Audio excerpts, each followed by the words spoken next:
What's going on, guys? Welcome in the Vikings Now by Chat Sports. My name is Patrick Siepman, and welcome in. Coming up on today's show, we actually have a loaded show for you guys. We're going to be discussing the possibility of the Vikings possibly trading for Justin Fields. A very interesting topic right now amongst Vikings media member and fans. So I'll be giving you guys my thoughts on that. Then I also just want to give you guys an updated NFC playoff picture because we all know the Vikings did lose to the Bengals on Saturday, but they actually caught a good amount of breaks yesterday during Sunday's slate, especially with the good old Green Bay Packers losing to the Buccaneers. So I'll give you guys the updated odds and actually tell you guys that, hey, Vikings still have a chance at the NFC North title. So we'll dive into that. And then also PFF dropped some contract projections for two key players on the Minnesota Vikings. Hint, hint, one of them is that guy right there, Kirk Cousins. So I just want to give you guys a rundown of what's coming up. But before we dive into the rest of today's show, if you guys want the Vikings to make the playoffs, I'm just asking for one thing. Go down there, drop a like on today's video. Don't jinx the Vikings, because even though this year has been up and down, nothing would make me happier than to see the Vikings wild card weekend, standalone game, all the NFL watching us. And with how weird it's been in the league this year, I wouldn't be shocked if a somehow shocking team comes out of either conference or there's just some magic in the playoffs. So if you guys want the Vikes to make the playoffs, show me, show that team, show the rest of this fan base by going down there and liking today's video. Let's dive into it. What would a Justin Fields trade look like for the Minnesota Vikings? And listen, this is just coming off of, I've heard a lot of Vikings fans on Twitter saying, what if we trade for Justin Fields, with obviously the Bears having the number one pick in the NFL draft? And listen, they have a decision to make around the quarterback, because we know there are two top prospects that we have seen in a recent memory in Drake May and Caleb Williams coming out this year. Caleb Williams is generational. Drake May is generational. And the Bears right now, they do have the first overall pick in the NFL draft. With the Carolina Panthers just being absolutely terrible this year, they got a decision to make. Will they keep Fields or will they draft another quarterback? And listen, I do think the Bears, I think Fields has been good this year, but by no means has he been great. And I think he is just a typical highlight type of player where it's like, yeah, you'll see the fancy highlights on Instagram, but if you watch game to game with him and you really kind of judge his complete game instead of just a couple of key plays, I don't really think he could be, that guy yet in his NFL career to go lead a team throughout a full playoff run, because it's still those moments where it's like 3rd and 8, it's late in the fourth quarter. You need a guy to pick up a big-time third down, and sometimes that's just hitting a dude on an out route for 10 yards. And I don't know if Fields really necessarily has that consistent enough in his game just yet, but, man, he's put up some good numbers this year. 14 touchdowns to 8 picks from the passing side of things. He's got 488 rushing yards with 2 rushing touchdowns, and the completion percentage has gone up this season. But my overall take with Fields is he's an incredibly inconsistent player, but he needs a strong support system around him. I don't necessarily think there is too much of a difference between, maybe a guy like Jalen Hurts and Justin Fields. Obviously, Jalen Hurts is way more developed. He's got a lot more talent around him. He's just got in a way better system. But I don't really think just talent-wise there's really that big of a difference. They're both elite runners. Hurts obviously throws a better deep ball. He's obviously more consistent with throwing the rock right now. But really, I don't think there's that much of a difference. I think a lot of it is just the support system that he has in Philly. And from the Vikings side of things, well, I think the Vikings could offer a great support system for Justin Fields. And I've been kind of saying this a lot, dating back to even when I was talking about the Vikings drafting a quarterback, whether I think we were talking about like Will Levis or, trading up for Anthony Richardson. And I kept saying, like, the Vikings could offer these young QBs a very, very strong support system. Because, like I said, you got Justin Jefferson. You got Jordan Addison. You got probably the best wide receiver duo for the next 5 years at least in Minnesota. You got a reliable tight end on top of that. TJ Hawkinson has turned around his season so far. He had a ton of drops, but he's been absolutely great, living up to being a top 5 tight end in the league. Brian Flores, we obviously don't know if he'll be here in the future. He might get a head coaching job, but the defense, it's been very solid. You could tell Justin Fields or whatever quarterback it is, go get the 24, 27 points. We'll most likely win that game.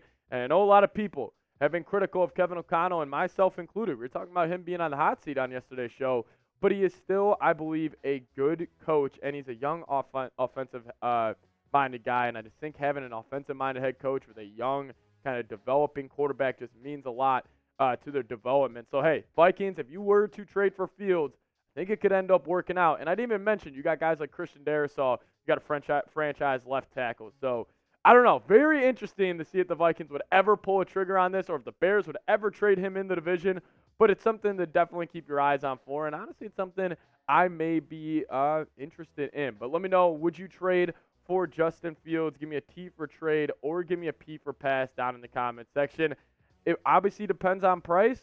Let's just say the Vikings don't have a better option at quarterback, and you're saying, we'll take a flyer. We'll toss you a second and a third for Fields.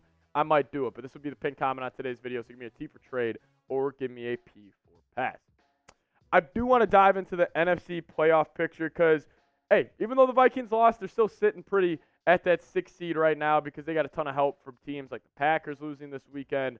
With the Bears and Giants losing, kind of eliminates them from the playoff run, but Atlanta losing to the Falcons, which was big, kind of eliminates them from the playoff run as well, considering the Vikings do have the tiebreaker over them.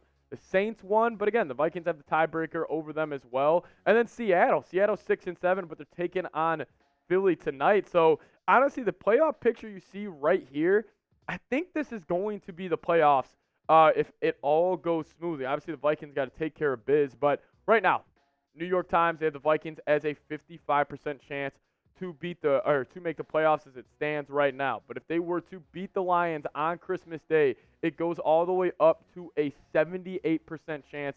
That's with no help at all. So the Vikings, you beat the Lions this weekend, you have a very good chance to make the playoffs. Now let's say this.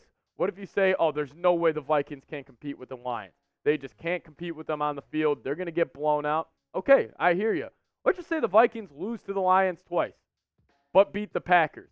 They will have a 59% chance still to make the playoffs. So if there's one game that we are got to be all in for, where it's a playoff game, it's going to be Sunday Night Football versus the Green Bay Packers, Vikings-Packers, New Year's Eve night. A lot of playoff odds and just a lot of playoff chances are on the line. And now you may be saying, well, what if we split with the Lions and beat the Packers? Well, you're pretty much going to make it. It'll be almost a 100% chance to make the playoffs. So if you can't control your own destiny with making the playoffs, you just go 2 for 3, get to 9-8. The Vikings have a very, very good chance to do so. But now what about the NFC North? So the Lions' last 3 games. We'll start off with the Vikings. Vikings obviously go Lions, Packers, Lions. Well, the Lions go Vikings, Cowboys, Lions. Well, the Cowboys are coming off a tough loss to the Buffalo Bills. So they're going to be a hungry football team.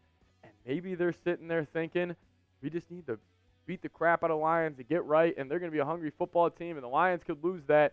Let's just say the Vikings shock the world and beat the Lions twice.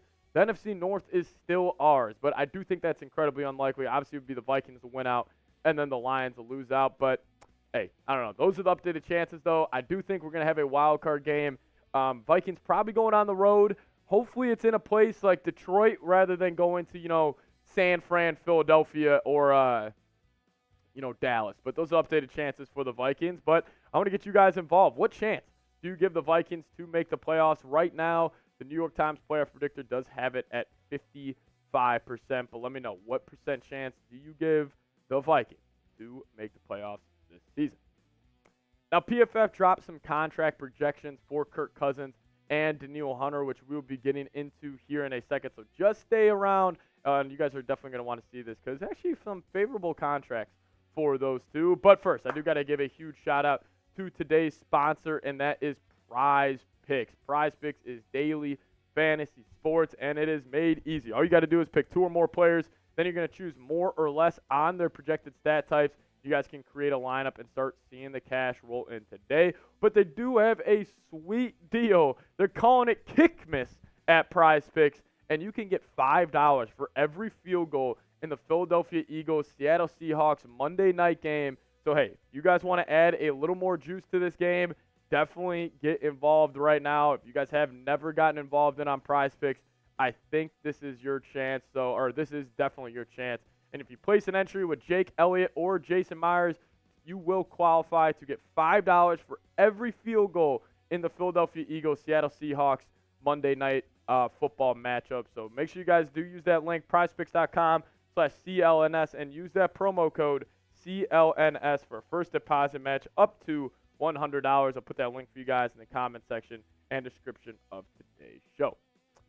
So we're closing out today's show talking about PFS contract projections for Kirk Cousins and Danielle Hunter. So starting off with Kirk, they gave him a free agent comparison. They compared him to Phillip Rivers back in 2020 when he was leaving the Los Angeles Chargers and he obviously joined the Indianapolis Colts. So that's kind of what they're basing this off of. Honestly, I think Kirk at this stage is better than Phillip was in 2020, but that's not really the point of all this. But contract projection for Kirk, a 2-year deal for $60 million with 37.5 fully guaranteed. And honestly, I'll just get right in my take. I am doing that in a heartbeat. I know there's a lot of debate. Should the Vikings bring back Kirk? And a lot of it's going to have to come down to money. But if you're going to get him for a 2-year, $60 million deal, I think I would do that. And there's probably would be some option in that where they could get out of it after the first season. But I think you give Kirk another chance. You say, Kirk, you're the quarterback next season. We may draft a guy at the end of the first round, like a JJ, like a Jaden Daniels, Bo Nix, whoever it may be.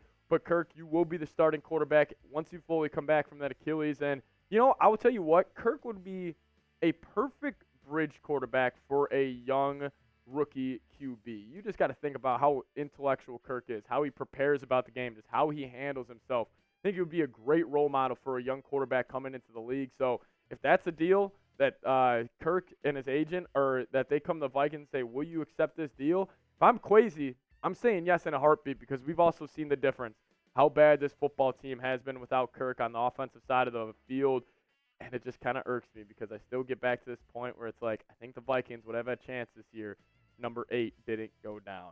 But let's talk about Danielle Hunter. So they compared Danielle Hunter to Jason Pierre-Paul back in 2017 when he got the bag, a little older in his career, but he was still coming off a great year. And this was the contract projection that they gave Danielle Hunter. They said 3 years, $65 million, $40 million guaranteed. And again, I saw this deal and I was just like, Vikings, pull the trigger. You got to do this because this dude's been unreal. He's second in the league in sacks at 15.5. Been great in the run game all year as well. And I just always get back to this point. It's just like, you got great players in this organization, especially at a primary position like edge.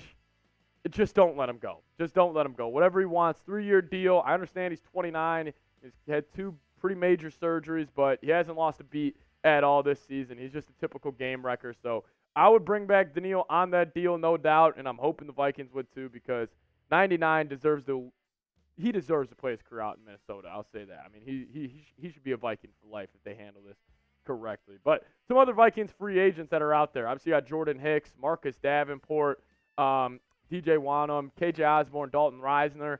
I don't expect any of these, or I don't expect Hicks or Davenport to be back. Honestly, I don't expect Osborne to be back either. I do expect them to bring back Dalton Reisner. He's talked about how much he's loved Minnesota, and maybe even DJ Wanham. It's going to come down to see, obviously, what they do with Hunter if they draft a guy, but I don't expect Hicks or Davenport to be back or Osborne, and I expect Reisner and Wanham to be back. But those are the upcoming Vikings free agents on top of Danielle Hunter and Kirk Cousins. Well, let me ask you guys this. I want to end today's show with this question. If you guys had to pick one player to bring back, would it be Danielle Hunter or would it be Kirk Cousins? You can only pick one. I know they're different positions, but I want to see what you guys kind of would prioritize this offseason. Type 99 for Danielle or type 8 for Kirk Cousins. Thank you guys so much for watching today's edition of Vikings Now. I had to self-produce today's show, so if I was a little slower getting the graphic, I appreciate your patience. But thank you guys so much. See you guys next time. Skol Vikes.